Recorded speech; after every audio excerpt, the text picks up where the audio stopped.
Can you confirm, आप बस मुझे बता दीजिए कि आपको आवाज आ रही है करताल की और मृदंग की। आप करताल में बजाइए। आ रही है आवाज क्लियर? कोई कंफर्म कर सकता है चैट पे? हाँ जी भैया। Okay, thank you. यस, तो हम कीर्तन करेंगे हरे कृष्ण महामंत्र का। तो पहले मैं गाऊंगा और आप मेरे पीछे उसको रिपीट कीजिए। आप अपने आप को अनम्यूट कीजिए और कीर्तन का एकदम आनंद लीजिए। जय श्री कृष्ण चैतन्य प्रभु नित्यानंद श्री अद्वैत गदाधर श्रीवासादि गौर भक्तवृंद। श्री कृष्ण चैतन्य प्रभु नित्यानंद श्री अद्वैत गदाधर श्रीवासादि गौर। हरे कृष्णा कृष्णा कृष्णा हरे हरे, हरे राम राम राम हरे हरे। एवरीबॉडी, हरे कृष्णा कृष्णा कृष्णा हरे हरे, हरे राम राम राम हरे हरे। हरे कृष्णा कृष्णा कृष्णा हरे हरे, हरे राम राम राम हरे हरे। हरे कृष्णा कृष्णा कृष्णा हरे हरे, हरे राम सब गाइए। राम राम हरे हरे। हरे कृष्णा कृष्णा कृष्णा हरे हरे, हरे राम राम राम हरे हरे। हरे कृष्णा कृष्णा कृष्णा हरे हरे, हरे राम राम राम हरे हरे। हरे कृष्णा कृष्णा कृष्णा हरे हरे, हरे राम राम राम हरे हरे। एवरीबॉडी, हरे कृष्णा कृष्णा कृष्णा हरे हरे, हरे राम राम राम हरे हरे।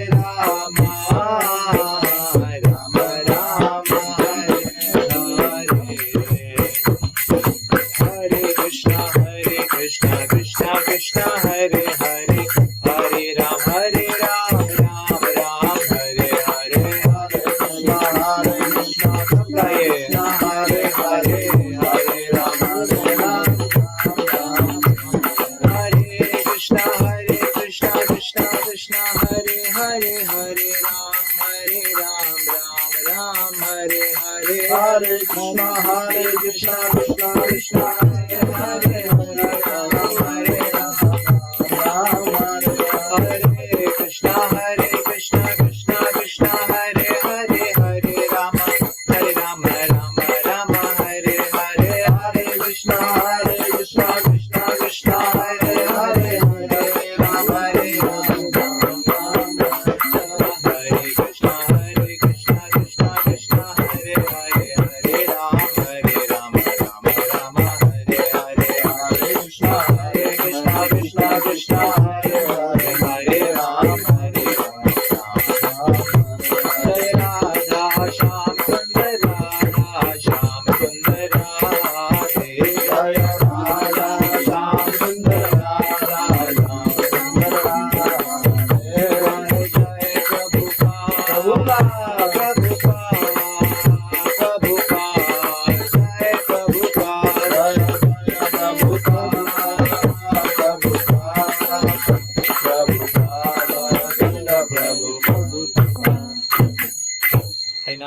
कीर्तन की हरे कृष्ण की जय।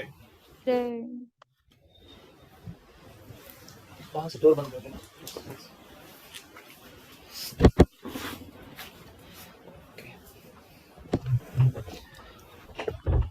हरे कृष्णा। तो आप सबका स्वागत है आज के सायंकालीन के भगवत गीता के इस सत्र में। मैं अपना screen share okay just give me one second. Recording in progress.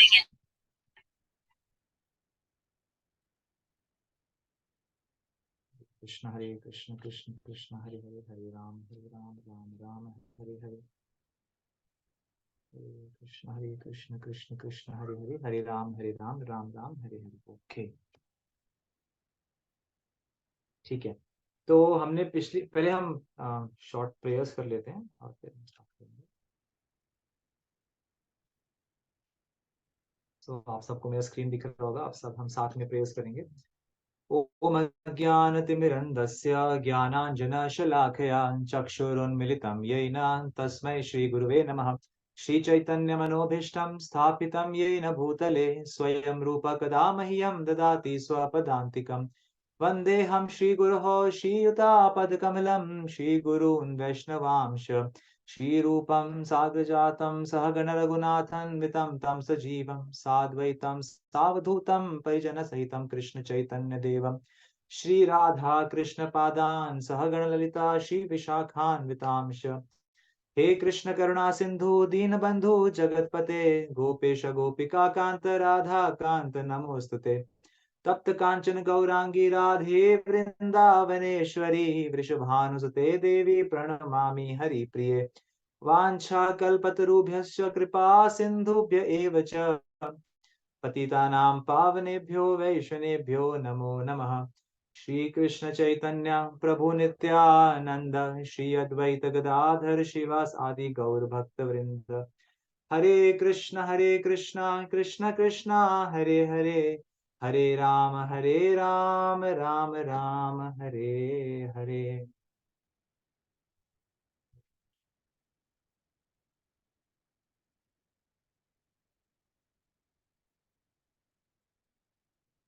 तो अभी तक हमने भगवत गीता के पहले अध्याय के 14 श्लोक हम कंप्लीट कर चुके हैं और अभी तक हम देख रहे थे कि जो कैमरे का फोकस था और अभी 14वें श्लोक से 15वें श्लोक में जो फोकस शिफ्ट हो गया है वो शिफ्ट हो गया है पांडवास की तरफ।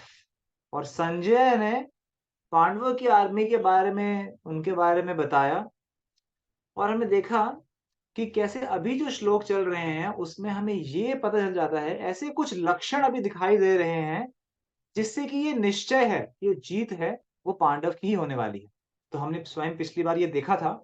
सबसे पहले हमने पिछली बार एक शब्द का इस्तेमाल किया था, वो था दिव्य।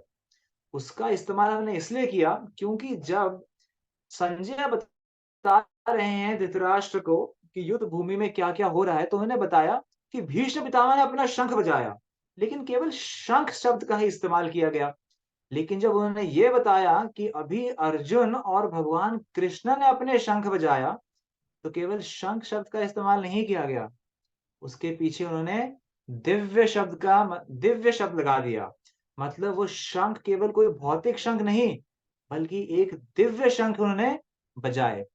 और उस तत्पश्चात संजय ये बता रहे हैं कि पांडवों में सभी ने जो शंख बजाए, एक एक शंख का नाम बताया जा रहा है। तो इससे जो है संजय आप बताना चाहते हैं धृतराष्ट्र को कि हे धृतराष्ट्र, तुम्हारी सेना इतनी निपुण नहीं है कि जितनी निपुण पांडव की सेना है, इसीलिए सुनो कि कौन कौन से बड़े बड़े शंखों को वहां पे उस कुरुक्षेत्र की भूमि में उन लोगों ने बजाया। तो अब हम देखेंगे, हम हैं अभी 1.15 श्लोक पे। ठीक है, तो अब ये हम देखते हैं कि 14 श्लोक, जो 14वां श्लोक था इससे पहले वाला, उसमें अर्जुन और कृष्ण के नामों का वर्णन किया गया। जैसे यहाँ पे शब्द इस्तेमाल किया गया माधव, कृष्ण को माधव बोला गया है। फिर पांडवाश्चैव, यहाँ पे अर्जुन के बारे में बताया गया है। ठीक है, अभी 15वां श्लोक हम पढ़ेंगे और आप सब मेरे पीछे इसको दोहराने का प्रयास कीजिए। पांचजन्यम ऋषिकेशो देवदत्तं धनञ्जयः पौण्डरं ददमौ महाशंखं भीमकर्मा वृकोदरः। अब यहाँ पे और अलग अलग शब्दों का इस्तेमाल करके अर्जुन और कृष्ण के बारे में बताया जा रहा है। अब देखिए, सबसे पहले यहाँ पे बताया गया Panchajanyam, the conch shell name Panchajanya Hrishikesh, Hrishikesh Krishna the lord who directs the senses of the devotees. Devadattam, the conch shell name Devadatta. Dhananjay, Dhananjay Arjun का एक नाम धनंजय भी है। The win of the wealth, क्योंकि धन अर्जित करके लाए थे युधिष्ठिर महाराज के लिए, जिन्हें संपूर्ण जगत का राजा घोषित करने के बाद जब उनके पास धन की आवश्यकता थी तो अर्जुन ने उनके लिए धन लाया, इसलिए नाम पड़ गया उनका धनंजय। पाउंडरम, तो उनके शंख का नाम बताया गया है पाउंडरा। दधामौ, ब्लू बजाया, महाशंखम, केवल शंख नहीं था वो एक महाशंखम था, the terrific conch shell. Bhimakarma, one who performs herculean task. Vrikodara, the voracious eater, Bhima. अब इसका हिंदी में हम अनुवाद पढ़ेंगे। भगवान श्री कृष्ण ने, ओ ये तो मराठी हो गया मेरे पास, माफ कीजिए, हिंदी नहीं है मेरे पास, ठीक है इंग्लिश में पढ़ लेते हैं। Lord Krishna blew his conch shell called Panchajanya. भगवान के जो शंख का नाम है वो है पंचजन्य। अर्जुन ने जो शंख बजाया उसका नाम है देवदत्त। और उसके बाद एक और शंख जो बजाया भीम ने, उनको क्या बताया गया, वोरेशियस ईटर, बहुत खाने वाले और बहुत बड़े काम करने वाले, अपना शंख बजाया जिसका नाम था पाउंडरा। तो अभी हम यहाँ पे देखते हैं कि भगवान कृष्ण के अलग अलग नामों के बारे में यहाँ पे वर्णन है।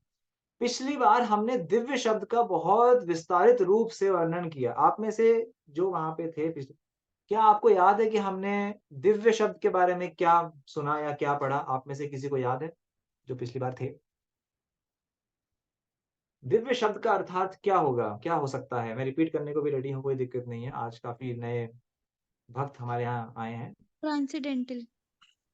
Yes, transcendental. अंग्रेजी में तो मतलब सही बताया आपने, लेकिन इसका एक्चुअल वर्णन क्या है? क्या मतलब है ट्रांसडेंटल का? Beyond this material world.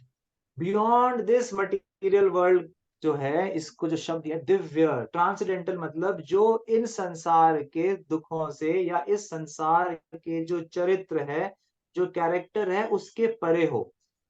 इस संसार में हर इंसान जो है वो 3 गुणों से बंधा हुआ है, और ऐसा बंधा हुआ है कि हम ये देख सकते हैं कि ना चाहते हुए भी वो ऐसे कार्य कर जाता है जो वो करना कभी चाहता भी नहीं था, ना वो उसे करने की इच्छा होती है, फिर भी वो कार्य कर जाता है। क्यों? क्योंकि वो गुणों से बंधा है। अब कोई बोलेगा, अरे तो अगर गुण मुझसे काम करवा रहे हैं तो मेरी गलती क्या है?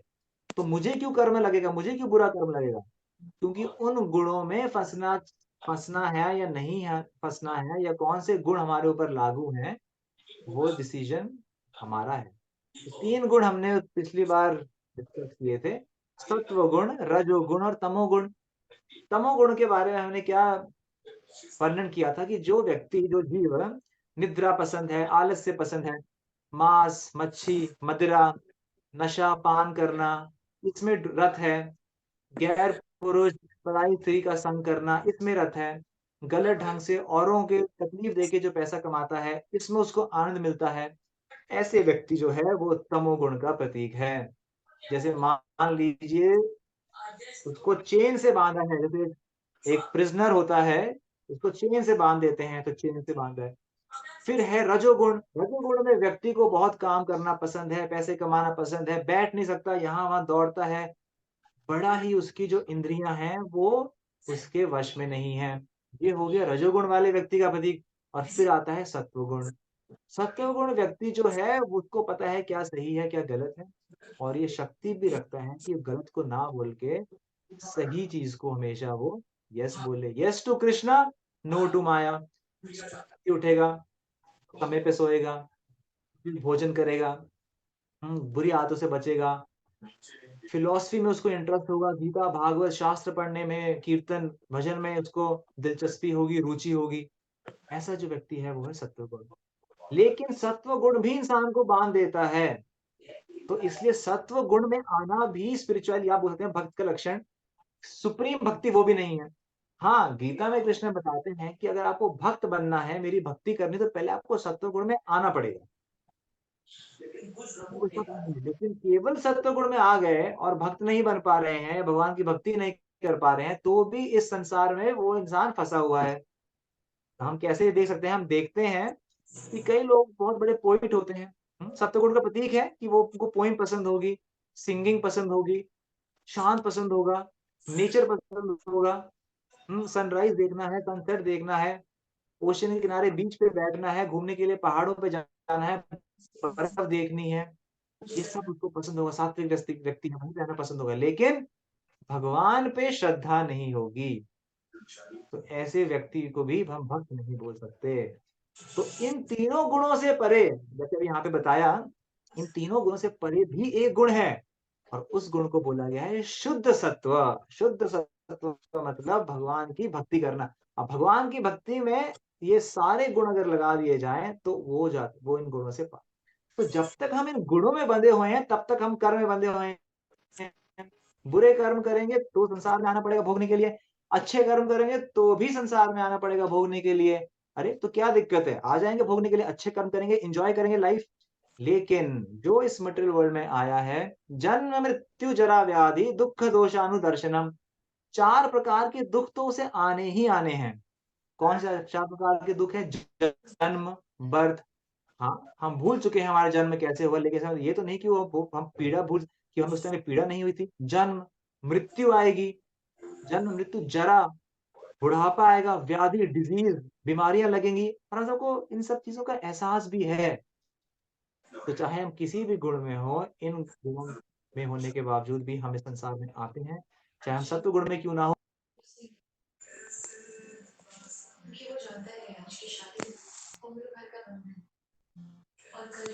जेल में रखा गया है और एक कैदी को लोहे की चेन से बांधा है और एक कैदी को सोने की चेन से बांधा है, उससे कुछ फर्क नहीं पड़ता। लोहे की चेन से बांधना मतलब तमोगुण से बांधा हुआ है, और सोने की चेन से बांधना मतलब सत्वगुण से बांधा हुआ है। पर बंधा तो हुआ है, इंडिपेंडेंस फिर भी नहीं है। इसलिए शुद्ध सत्व में आना बहुत ही ज्यादा आवश्यक है। और ये एक माध्यम है गीता भागवत के, हम पढ़ के, समझ के, सुन के, अपने जीवन में लगा के हम शुद्ध सत्व में आ सकते हैं। ठीक है, हम आगे बढ़ेंगे। ये हमने पहले का रिवीजन किया। Lord Krishna blew his conch shell called Panchajanya, Arjuna blew his Devadatta, Panchajanya Hrishikesh. अब यहाँ पे भगवान कृष्ण का एक नाम बताया है, ऋषिकेश। देखिए, संजय खुद वेद व्यास के शिष्य हैं, इसलिए एक एक शब्द जो उन्होंने श्लोक में लिखा है, वो ऐसे नहीं कि कुछ भी बोल दिया, या जो मन में आया, कुछ समझ में आया तो बोल दिया। नहीं, कृष्णा भी बोल सकते थे, लेकिन ऋषिकेश शब्द का ही इस्तेमाल क्यों किया गया भगवान कृष्णा को बताने। अब ऋषिकेश ऋषिकेश कोई जगह के बारे में नहीं बता रहे हैं, हमें पता है कि ऋषिकेश जगह भी है, लेकिन यहाँ बता रहे हैं भगवान। तो ऋषिकेश का मतलब है कंट्रोलर ऑफ द सेंसेस। ईश का मतलब होता है कंट्रोल करना, इसलिए शब्द बना ईश्वर, और इसलिए ही शब्द बना परमेश्वर। तो ईश्वर का मतलब है कंट्रोल, जो कंट्रोल कर सके। हम भी कंट्रोल कर सकते हैं, जैसे मेरे सामने करतार पड़ा है, मैंने अभी करतार बजाया, यहाँ पे मेरे फ्रेंड ने, यहाँ मैंने मृदंग बजाया था, मेरे सामने किताब है, लैपटॉप है, खा सकते हैं, घूम सकते हैं, कुछ भी कर सकते हैं। हम भी कंट्रोलर हैं, लेकिन हम एक अणु, छोटे कंट्रोलर हैं। भगवान है विभु, वो बड़े, he is a supreme controller. इसलिए बोलते हैं कि हम ईश्वर हैं, लेकिन भगवान जो है वो परम ईश्वर हैं। हाँ, मुझे भागना, दौड़ना, खेलना, कूदना बहुत पसंद है, तो मैं कंट्रोल कर सकता हूँ कि हाँ, मुझे आज भागने जाना है, मुझे खेलने जाना है, मुझे बाहर जाना है अच्छा खाना खाने के लिए। लेकिन अगर प्रकृति ने हमारा शरीर में कुछ ऐसी व्याधि लगा दी, ऐसा कोई बीमारी आ गई, तो क्या पता हम वो कार्य कर ही ना पाए। मतलब हम डिपेंडेंट हैं किसी हायर सुप्रीम पावर के ऊपर, ये चीज भी करने के लिए।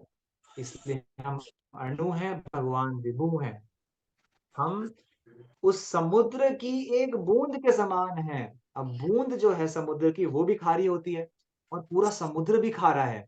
लेकिन उसकी क्वालिटी सेम है, पर क्वांटिटी डिफरेंट है। तो भगवान को समझना है, तो हम अगर हम अपने आप को समझे तो भगवान को समझ जाएंगे। ये हम आगे और पढ़ेंगे 15 चैप्टर में, या आगे जब हम देखेंगे कि कैसे जो हम एक आत्मा है, वो है आनंदमयी भ्यासात, आनंदमयो भ्यासात। मतलब हमेशा एक खुशी की तलाश में जीव भागता है। हर इंसान केवल खुशी और संतुष्टि के पीछे ही जा रहा है, और कोई कार्य नहीं, और उसे कुछ नहीं चाहिए। अगर कोई जॉब कर रहा है, पैसा कमा रहा है, कुछ भी कार्य कर रहा है, खाना खा रहा है, उसे उसमें संतुष्टि ढूंढ रहा है। क्यों? क्योंकि यही भगवान का नेचर भी है, यही भगवान का चरित्र है कि वो भी आनंद में और खुश चाहिए। लेकिन मिसिंग पॉइंट क्या है? हम लोग कितना भी प्रयास कर लें, हमेशा हमें खुशी से कुछ ना कुछ मिसिंग है, मिसिंग लिंक लगता है। क्यों? क्योंकि जो हमारी खुशी है वो डिपेंडेंट है कि हम किस पे ढूंढ रहे हैं। हम अपनी जो संतुष्टि है वो शरीर, इंद्रियां और मन के ऊपर ढूंढ रहे हैं। लेकिन जो वास्तविक खुशी है, वास्तविक आनंद है, वो केवल आत्मा के स्तर पे आने के बाद ही एक जीव को मिल सकता है। ऋषिकेश का मतलब है कंट्रोलर ऑफ द सेंसेस। तो भगवान कृष्ण जो है वो हर चीज के कंट्रोलर है, हमारी सेंसेस के भी कंट्रोलर है। तो अगर हमें वास्तविक, क्योंकि हम जो आनंद ढूंढ रहे हैं वो केवल अपने इंद्रियों के से ही ढूंढ रहे हैं। आंखों से कोई पिक्चर देखता है, मूवी देखता है, कोई डांस देखता है, कानों से हम सुनते हैं, बातचीत करते हैं, इतने म्यूजिक आ गए हैं। हाँ, आंखों से हम देख रहे हैं, स्किन से हम टच कर रहे हैं, टंग से हम टेस्ट कर रहे हैं। ये सब जो इंद्रियां ही तो है जिसके थ्रू हम आनंद लेने का प्रयास कर रहे हैं। लेकिन क्योंकि ये भगवान कृष्ण की सेवा में नहीं लगी हैं अभी तक, इसलिए इन्हें पूर्ण सुख नहीं मिल पा रहा है। तो ये अगर पूर्ण तरह से अगर हमें इसकी संतुष्टि और सुख चाहिए, तो हमें इन सब इंद्रियों को भगवान की सेवा में लगाना पड़ेगा। तो ऋषिकेश का मतलब Krishna, the lord who direct the senses of the devotees. जो भगवान कृष्ण अपने भक्तों की इंद्रियों को सेवा में लगाते हैं। तो यहाँ पे इसलिए शब्द यूज किया कि जैसे ऋषिकेश जो है अपने भक्तों की इंद्रियों को सेवा में लगाते हैं, वैसे ही डायरेक्ट करते हैं, उसी प्रकार कृष्ण जो है वो अर्जुन को और सारे पांडवों को डायरेक्ट कर रहे हैं, उन्हें गाइडेंस दे रहे हैं। इसलिए पहला लक्षण ये है कि ये अर्जुन और पांडव जीतेंगे क्योंकि ऋषिकेश जो भगवान है वो उनकी तरफ है। दूसरा लक्षण था, हमें पहले देखा, दिव्य, ट्रांसडेंटल, देवदत्तम द कॉन्शियस। इसलिए अभी हम अपने इंद्रियों को भगवान की सेवा में लगाएं कैसे, हमने बहुत डिस्कस कर थोड़ा लिया। धीमा कर दो, धीमा स्लो कर दो टीवी। सेवा में एक मिनट दीजिए, मैं म्यूट कर देता हूँ। कैसे लगाया जाए सेवा में? बहुत सिंपल है, सबको बोलना पसंद है, मैं बोल रहा हूँ। मैं तो बहुत, चलिए भक्ति में इतना आगे नहीं हूँ, छोटा सा ही हूँ। लेकिन आप बड़े साधु संतों से कथा सुन सकते हैं जो जेन्युइन है, जो परंपरा में आते हैं, तो आपको उस कथा सुनने में बहुत आनंद आएगा, उसमें आप रम जाएंगे। लोग बॉलीवुड मूवी देखते हैं, उसमें रोमांस होता है, वायलेंस होता है, प्लॉट होता है। लेकिन जो प्लॉट, जो रोमांस, जो वायलेंस, जो पॉलिटिक्स, जो डिप्लोमेसी महाभारत, रामायण और इन सब ग्रंथों में है, वैसा आपको कहीं देखने को नहीं मिल सकता। और अचंभे की बात यह है कि एक पिक्चर, एक मूवी, एक गाना कितनी बार इंसान सुनेगा, बोर हो जाएगा। लेकिन यहाँ पे हरे कृष्ण महामंत्र जो भी आप सबने सुना, इस महामंत्र का जाप मैं स्वयं पिछले 15 साल से कर रहा हूँ। कितने भक्त हैं जिंदगी भर इसी नाम का जाप करते हैं और कभी बोर नहीं होते। क्यों? क्योंकि कृष्ण का एक चरित्र है, वो चरित्र है नव यौवनम च। नव यौवनम च का मतलब कि जो उनका जो यौवन है, जो उनकी सुंदरता है, जो उनके गुण है, वो हमेशा बढ़ती ही जाती हैं। इसलिए स्पिरिचुअलिटी कभी बोर नहीं होती। बोर उस तभी होती है जब हम उसको, उसके पीछे का पर्पस ना समझे, कुछ भी अंधविश्वास की तरफ बढ़े, तब इंसान जो है उसको लगता है अरे ये धर्म अर्थ के काम बहुत बेकार है। लेकिन जो भक्ति के धाम, जो भक्ति के कर्म है, जो भक्ति का हमारा जीवन है, वो हमेशा आनंदमय बढ़ता ही जाएगा, बढ़ता ही जाएगा, और कभी ये रुकने वाला नहीं है। हर किसी को गाना पसंद है, तो अभी हमने गाना, हमने भजन कीर्तन, हमने कीर्तन गाया हरे कृष्ण महामंत्र। डांस पसंद है, आप कहीं वृंदावन जाते होंगे, आप किसी भी, जैसे मैं तो पर्सनली मैं इस्कॉन टेम्पल से कनेक्टेड हूँ, तो मैं इस्कॉन टेम्पल अगर आप कभी जाएं, आप देखेंगे वहां पे डांसिंग कीर्तन होता है, जिसमें हम घंटों घंटों नाच सकते हैं। तो ये हमें पसंद है। हर किसी को खाना खाना पसंद है, तो प्रसाद अगर आप लेंगे, आप कभी मंदिर जाएं, वहां का प्रसाद चखें, तो उससे अच्छा तो कुछ है ही नहीं। तो इस तरह से जब हम अपनी इंद्रियां इन छोटे छोटे छोटे तरीकों से भगवान की सेवा में लगाने का शुरुआत कर देंगे, तो हमें एहसास होगा कि अरे इसी चीज की तो मैं तलाश में था। यही, और फिर आप उसमें लगे रहेंगे, और फिर जो भौतिक चीजें हैं वो आपकी छूटती जाएंगी। उसमें जो आपका रस था अभी तक, वो निकल जाएगा। फिर आपको एक नया रस, एक हायर टेस्ट बोलते हैं इसको, आप ये शब्द याद कर लीजिए, हायर टेस्ट आपको मिलेगा। तो ये है भक्ति के लक्षण। आगे बढ़ेंगे। देवदत्तम धनंजय के बारे में पढ़ लिया। पौंड्रम दधामो महाशंखम भीम कर्म वृकोदरः। अब यहाँ पे स्पेसिफिकली भीम कर्म जो बोला है, ये भीम का नाम नहीं लिया। यहाँ पे क्या बोला गया है, यहाँ पे उसके कैरेक्टर, उसकी क्वालिटी बताई गई है। तो भीम कर्म का मतलब क्या है, one who perform Herculean task. और दूसरा क्या, उसका चरित्र बताया गया है, लक्षण क्या बताया, वृकोदरः द वोराशियस ईटर, जो बहुत खाता है, ऐसा बोला गया है।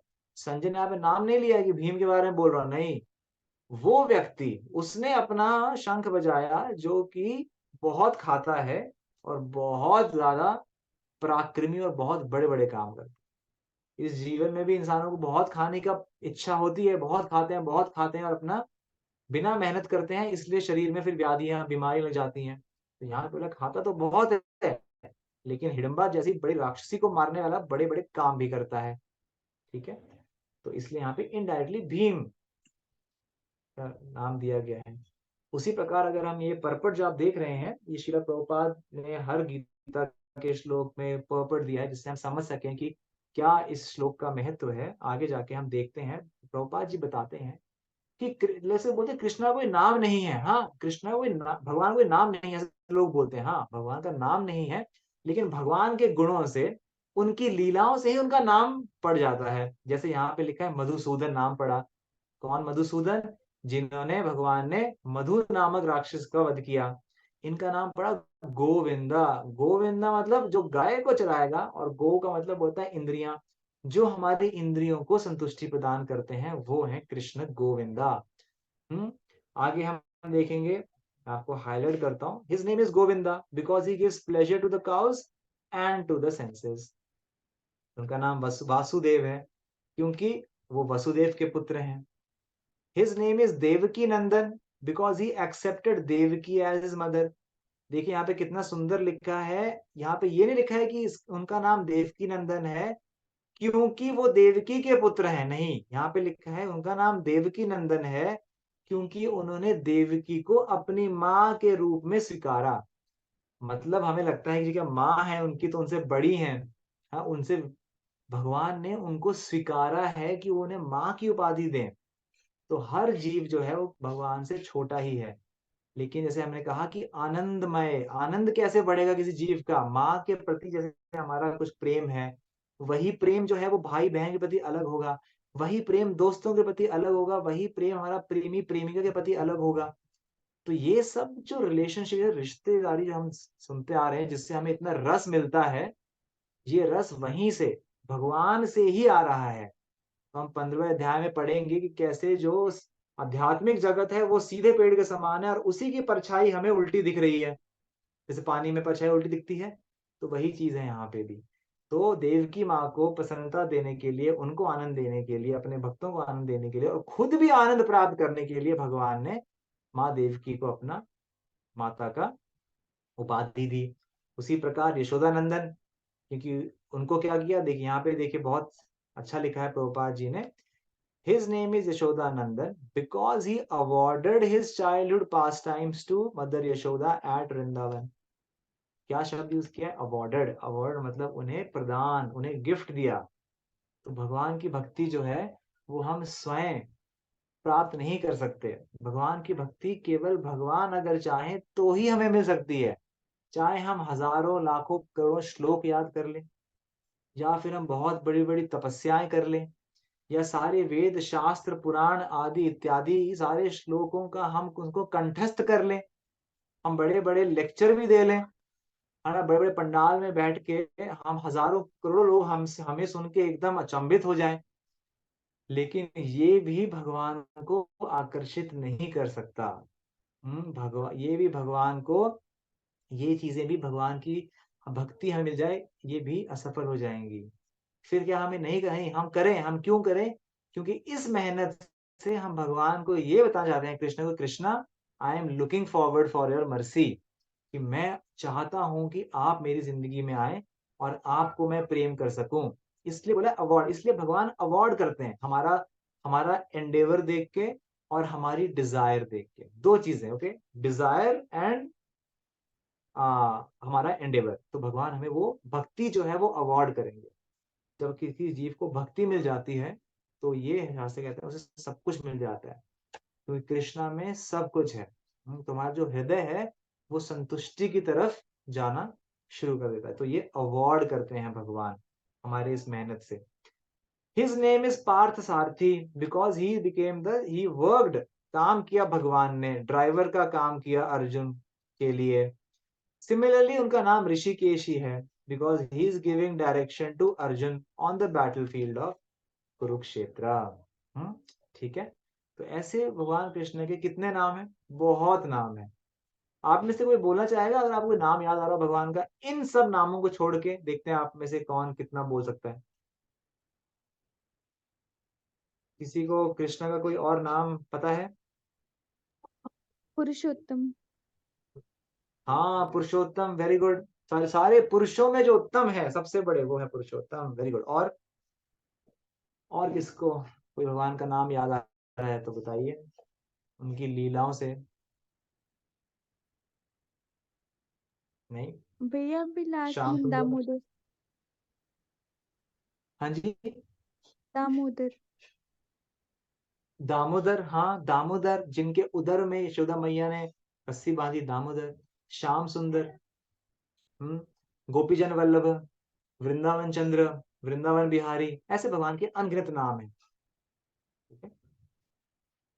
Arjun is refer to as Dhananjay, ठीक है, ये सब हम कर चुके हैं। अब हम आगे बढ़ेंगे। तो आज हम प्रयास करेंगे कि हम ये श्लोक 16 से 18 और 19वां श्लोक, इसको हम कंप्लीट करेंगे। ठीक है, ये थोड़ा 16 to 18 श्लोक एक ही उसमें है, तो मैं पढ़ता हूँ, आप सुन लीजिए, या फिर आप भी मेरे सामने, हम साथ में पढ़ सकते हैं।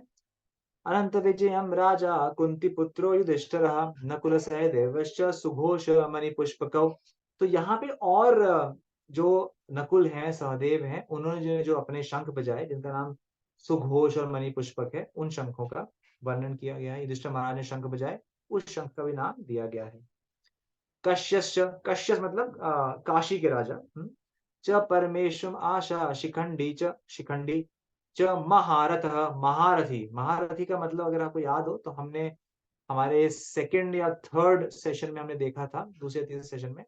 महारथी मतलब जो एक रथी, जो बहुत सारे रथियों से लड़ सकता है, वो है महारथी, शिखंडी। दृष्टद्युम्न के बारे में हमने पढ़ा था शुरू में। दृष्टद्युम्न और कैसे जो है उनको ट्रेन किया था उनके गुरु ने। विराटश्च, विराट का के बारे में हमने पढ़ा था कि विराट वो राजा हैं जिन्होंने पांडवों को शरण दी थी अज्ञातवास में। ओके, सात्यकी के बारे में पढ़ा था। सात्यकी जो है वो भगवान कृष्ण के सारथी हैं। और च अपराजितः, जिन्हें कोई हरा नहीं सकता, इसलिए सात्यकी को कोई नहीं हरा पाया। नारायणी सेना के एक सेनापति हैं सात्यकी, मतलब भगवान कृष्ण के ड्राइवर है, नॉट सेनापति, चाइल्ड ड्राइवर। द्रुपदो मतलब द्रौपदी के पिता, द्रौपदश्च सर्वशः पृथ्वीपते सौभद्रश्च महाबाहु, सुभद्र के पुत्र। शंकाद रामो पृथक पृथक। तो ऐसे करके करके हर किसी ने अपना शंख बजाया। ईच पृथक पृथक मतलब ईच सेपरेटली, सबने अपना अपना शंख जो है वो बजा दिया। अब यहाँ पे ये किंग युधिष्ठिर, ये सब जो मैंने आपको बता दिया है ये वही है। ठीक है, Sanjay inform king Dhritarashtra very tactfully, मतलब संजय ने धृतराष्ट्र को बड़े ही अच्छी तरह से बताया कि तुम्हारी जो पॉलिसी है, कि तुमने जो यहाँ पे गलत काम किया है, पांडु के पुत्रों का राज्य छीनने वाला, वो सही नहीं है। It is not very laudable. और जो साइंस हैं, जो युद्ध में अभी हमें साइन दिख रहे हैं, लक्षण दिख रहे हैं, वो यही दिख रहे हैं कि कुरु dynasty would be killed in this great battle, कि सारे जो कौरवज हैं वो उनका विध्वंस होगा, और तुम ही राष्ट्र जी, आप ही इसके एकमात्र कारण हैं। ठीक है, अभी हम आज का आखिरी श्लोक पढ़ेंगे। सघोषोद्धार्त राष्ट्राणाम हृदयानि विदारयत् नाभश्च पृथ्वीं चैव तुमुलो भयानुनादयान। Translation: The blowing of these different conch shells become uproarious. Vibrating both in the sky and on the earth, it shattered the hearts of the sons of Dhritarashtra. अब क्या हुआ है, जब ये शंख बजाए गए, the blowing became uproarious, जैसे एक शेर दहाड़ता है वैसे रोर, इतना भयंकर गर्जना हुई कि पूरी धरती में और समस्त आकाश में एक बहुत ही ज्यादा भयंकर गर्जना हुई। ऐसी गर्जना हुई कि उन्होंने धृतराष्ट्र के पुत्रों के जो हृदय थे उनमें भी कंपन पैदा कर दी। अब गीता के श्लोक में ये क्यों बताया गया है कि अरे गर्जना हुई तो क्या हो गया? इससे ये बताने का प्रयास कर रहे हैं संजय जी कि जब यही शंख तुम्हारे पुत्रों और कौरवों की सेना ने बजाए तो अर्जुन और पांडवास के हृदय में कुछ नहीं हुआ। उन्होंने एक नॉर्मल शंख के समान लिया, लेकिन जब यहाँ पे शंख बजे तो इतना पांडवों को इतना क्रोध है और इतना लड़ने के लिए वो लालायित हैं कि इतना जोर से उन्होंने शंख बजाया है कि पूरी धरती में वो शंख जो है उसकी गर्जना हो रही है। It shattered the hearts of sons of Dhritarashtra. अब आगे पढ़ेंगे, 5 मिनट और है। When Bhishma and others decided that Arjuna blew, there was no heartbreaking on the part of Pandavas. Such occurrences are not mentioned, but in this verse it is mentioned that the hearts of the sons of Dhritarashtra were shattered by the sounds of vibrated by the Pandava party. This is due to the Pandavas and their confidence in Lord Krishna. इस पूरे श्लोक का और इस पूरे गीता का मर्म यहाँ पे लिखा है कि जो है पांडवास का जो हृदय है वो क्यों नहीं डरे कौरवों के शंखों की ध्वनि सुन के? क्योंकि पांडवों को अपने भगवान कृष्ण पे पूर्ण श्रद्धा थी।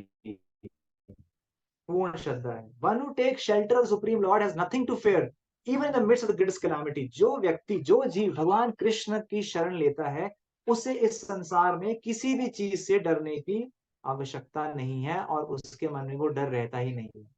आप देखेंगे इस संसार में हर जीव डर के कारण ही जी रहा है। कल खाना मिलेगा नहीं मिलेगा इसलिए नौकरी करता है। कल को कुछ बीमारी हो गई उसका टेक केयर कैसे करेंगे इसलिए अपने पॉलिसीज लेता है।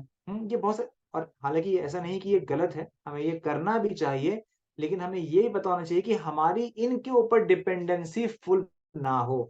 क्योंकि जब कोविड आया था 2 साल, तो उस टाइम चाहे किसी व्यक्ति के कितने ही बड़े बड़े कॉन्टैक्ट्स क्यों ना हो, कितने ही बड़ी बड़ी दवाइयां मेडिसिन इंडस्ट्री आगे क्यों ना बढ़ गई हो, गांव गांव में गली गली में हॉस्पिटल खुल चुके हैं, लेकिन जब कोविड आया तो लोगों के पास अपने रिश्तेदारों को डॉक्टर के पास भेजने तक वहां जगह नहीं थी हॉस्पिटल में। तो हाँ, इसलिए मैं ये बताने का आपको प्रयास कर रहा हूँ कि ये सब एक्सटर्नल जैसे मेडिकल पॉलिसी ले लिया या फिर हम अपनी मेडिसिन इंडस्ट्री बढ़ा रहे हैं, इसमें कोई गलत नहीं है। लेकिन अगर हम इस पे पूरी तरह डिपेंडेंट हो जाए then we will lose the battle. लेकिन जो भगवान कृष्ण की सेवा में लगा है और उसे पता है कि मेरे जीवन का एकमात्र लक्ष्य केवल भगवान कृष्ण की संतुष्टि है, वो कभी नहीं डरेगा। इसका एकमात्र आपको एग्जाम्पल में दूंगा, वो है प्रहलाद महाराज। 5 साल के बच्चे प्रहलाद महाराज, हिरण्यकशिपु जिससे पूरी दुनिया डरती थी, यहाँ तक कि देवी देवता भी उनके अंडर थे, नारद मुनि भी उन्हें प्रणाम करते थे। 5 साल के बच्चे से सिर्फ ये पूछा हिरण्यकशिपु ने कि हे पुत्र तुमने क्या सीखा? तो मैंने तो यही सीखा कि भगवान नारायण की संतुष्टि में ही हमारी संतुष्टि है, और हे पिताजी आप भी भगवान की शरण में आइए, आप कहाँ राजा बन के अपनी ईगो को बढ़ा रहे हैं। तो उनको, और फिर उसके बाद हिरण्यकशिपु जब गुस्सा आया तो उन्हें कितनी प्रताड़ना दी गई। हाँ, बड़े ऊपर बड़े पहाड़ों से फेंका गया, हाथी के पांव के नीचे कुचलाया गया, सांपों के बड़े गड्ढे में रखा गया, जहर पिलाया गया, लेकिन ओम नमो नारायणाय, ओम नमो नारायणाय, इतनी श्रद्धा प्रहलाद महाराज को कि मरने तक, मृत्यु तक का भय उनके हृदय से हट चुका था।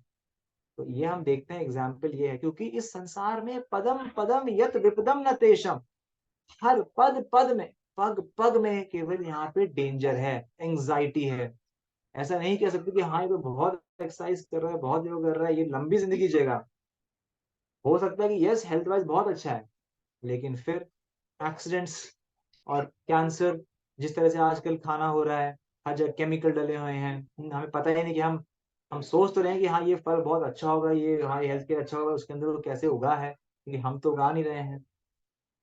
तो वर्ल्ड में हर जीव जो है वो एंजाइटी और फ्रस्ट्रेशन और इरिटेशन से घिरा हुआ है, और उसका एकमात्र सोल्यूशन जो भगवत गीता सोल्यूशन दे रही है वो ये है कि पूर्ण डिपेंडेंस, टोटल डिपेंडेंस, पूर्ण शरणागति भगवान कृष्ण की, और भगवान कृष्ण के भक्तों की अगर हम शरणागति ले लें, तो जो हृदय में जो भय है जीव के, वो लव मात्र भी नहीं रह जाएगा। तो इसीलिए ये सोल्यूशन जो गीता का है, ये एक बहुत ही हाई क्लास सोल्यूशन जो है यहाँ पे श्रील प्रभुपाद ने लिखा है। और शरणागति का मतलब क्या है कि भगवान कृष्ण को रियलाइज करना। एक होता है अंडरस्टैंडिंग, जिसको बोलते हैं ज्ञान, एक होता है रियलाइजेशन, जिसको बोलते हैं विज्ञान। ज्ञान मतलब समझ जाना कि हाँ भगवान कृष्ण पूर्ण है, हमें उनकी शरण लेनी है, ये सब हम फिलोसफिकली हम समझ चुके हैं, इंटेलिजेंटली हमें सब आ गया है। लेकिन इस चीज को अपने जीवन में अपनाना, इस चीज का साक्षात्कार करना, इसको बोलते हैं रियलाइजेशन। अब ये कैसे आएगा? ये आएगा भगवान के भक्तों के संग में।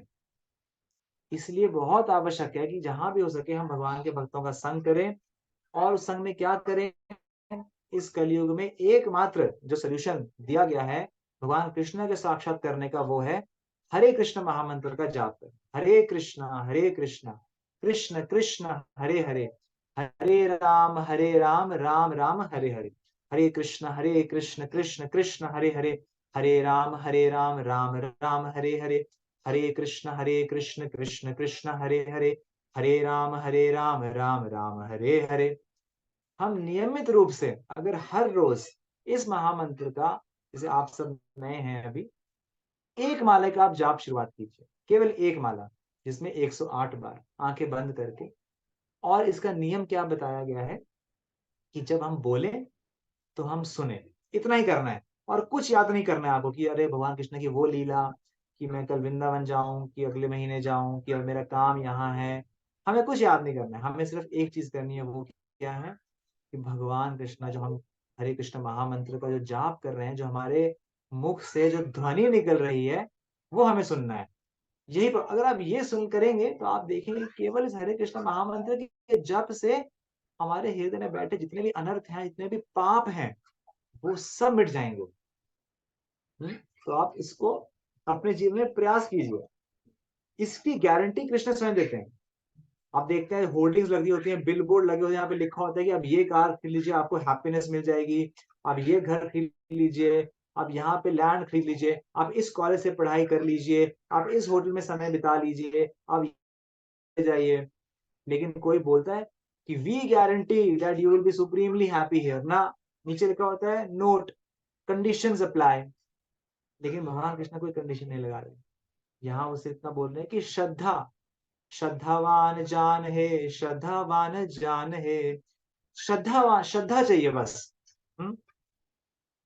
केवल श्रद्धा से ही हम भगवान कृष्ण की जो हरे कृष्ण महामंत्र है, उसके जाप से हम भगवान कृष्ण का साक्षात्कार कर सकते हैं और अपने जीवन में उस सुख की प्राप्ति कर सकते हैं जिसके पीछे हर कोई जा रहा है। और कितना समय लगेगा? ये तुरंत होगा। ये किस पे डिपेंड करता है? हमारी सिंसियरिटी पे। तो चाहे मैं 15 साल से जाप कर रहा हूं और आपने केवल एक दिन जाप किया है, लेकिन अगर आपकी सिंसियरिटी ज्यादा है तो भगवान कृष्ण आपको साक्षात्कार आज के आज दे देंगे। बहुत बहुत धन्यवाद आप सबका, आप सब आज की इस कथा में आए। आशा करता हूँ कि आप सबको ये कथा अच्छी लगी और कुछ आपको सीखने को मिला। हम इसी प्रकार हर बुधवार रात 8 से 9:15 बजे के बीच में ये कथा करते हैं। आज हमने गीता के 19वें श्लोक खत्म किया है, खत्म नहीं किया है, कंप्लीट किया है या पूर्ण किया है।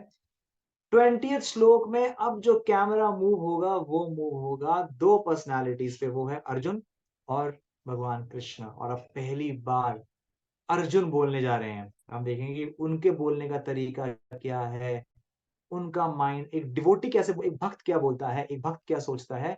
अब हम अगली बार से वो देखेंगे।